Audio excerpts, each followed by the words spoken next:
kasus bullying atau tindak penindasan yang Video terjadi di bullying atau lingkungan pendidikan perundungan yang seperti dilakukan sekolah. oleh sejumlah Siswa remaja SMP putri negeri di di bawah umur Malang, di Jawa Cilacap, Timur yang Jawa diduga Tengah menjadi viral korban media Kasus perundungan ini teman dengan sekolahnya memanggil telah sejumlah pihak termasuk Bullying pihak merupakan sekolah para ekspresi remaja menyimpang putri. pada anak dalam upaya pencarian jati diri.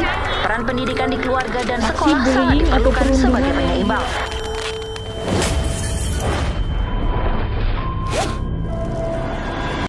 Halo teman-teman, seperti yang kita tahu, maraknya kasus bullying pada area pendidikan Indonesia saat ini sudah sampai pada tahap mengkhawatirkan dan memerlukan kerjasama baik mahasiswa, orang tua, guru, dan seluruh pihak.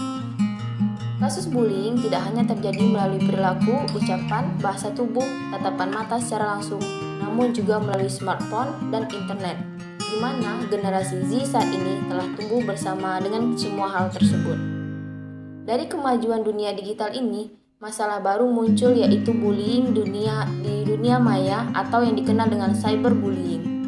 Bullying sudah menjadi tindakan yang disadari atau tidak, sering dilakukan dan dialami oleh orang-orang di sekitar kita, dan akibat yang ditimbulkan pun sangat merugikan, bahkan membahayakan. Mungkin kita salah satu korban bullying, atau mungkin kita adalah pelaku bullying.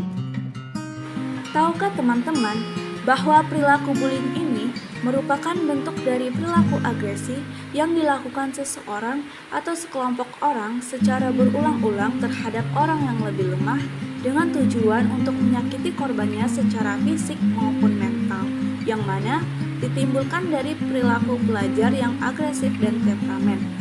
Contohnya, pada kasus seorang pelajar perempuan yang selalu diejek atau dihina yang mengarah pada body shaming oleh teman laki-laki sekelasnya yang berkarakter kasar. Terkadang, di luar kelas pun sering dilontarkan kata-kata cacian dan hinaan yang menyakitkan.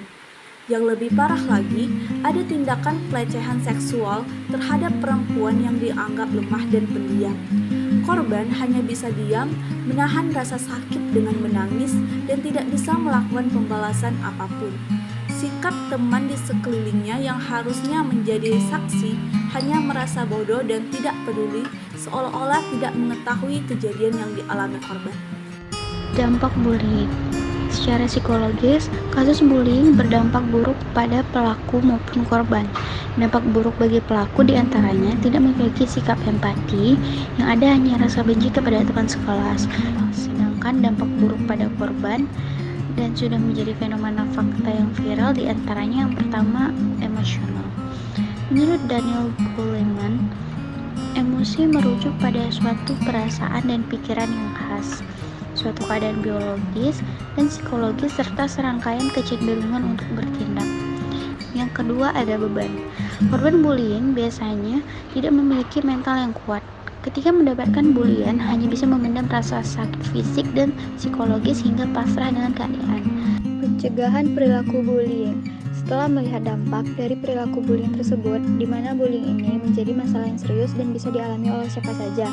Tak hanya dialami oleh siswa-siswi yang duduk di bangku sekolah saja, perundungan juga bisa terjadi di lingkungan kuliah, kerja, maupun masyarakat.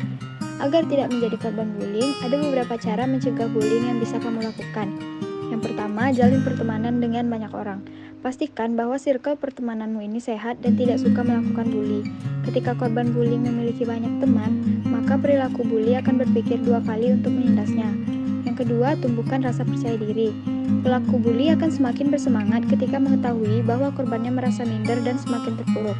Untuk mencegah sekaligus memberikan efek jerah pada perilaku bully, bangun rasa percaya diri agar tidak terlihat minder atau takut kepada si pelaku. Percayalah, pelaku bully akan malas menindas orang yang berani dan percaya diri. Yang ketiga, tidak terpancing untuk melawan. Emosi terkadang memicu kita untuk bertindak ketika merasa ditindas. Akhirnya, banyak korban bullying yang melakukan perlawanan. Cara mencegah bullying bisa dilakukan dengan tetap bersikap tenang dan sabar tanpa terpancing untuk melakukan perlawanan. Dan yang terakhir, jangan menunjukkan sikap takut atau sedih. Karena perilaku bully tentu akan merasa puas ketika berhasil membuat korbannya sedih, takut, dan semakin terpuruk. Cara mencegah bullying yang paling efektif adalah tidak menunjukkan sikap takut atau sedih di depan pelakunya. Jika kamu terus berkonsisten menunjukkan sikap seperti ini, maka pelaku bully lama-kelamaan akan mundur karena takut. Berbagai solusi pencegahan tindakan bullying terrealisasi dengan baik kalau memang ada tindak lanjutnya dari semua pihak. Aksi bullying butuh kepedulian dan sensitivitas pemimpin, para pengajar, serta para orang tua. Seandainya aksi bullying telah terjadi di lingkungan sekolah, sebaiknya dilakukan komunikasi dan interaksi antar pihak pelaku, korban, orang tua, dan pihak sekolah. Semoga menjadi pembelajaran bagi semua pihak atas kasus tersebut. Say no bully, together we can stop bullying.